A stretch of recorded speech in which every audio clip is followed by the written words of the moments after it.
Hello everyone, today we will talk about how to fix or how to solve the problem of failure on the application of Discord. You will click on settings. In this page you can click on apps, default apps, app settings. On above we can search about Discord app and you will enter. Then you can click on first app and you can click OK. Sorry.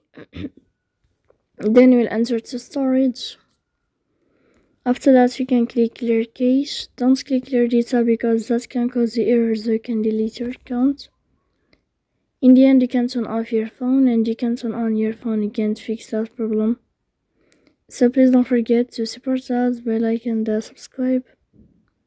See you next time in another video, and thank you for your attention and your watching.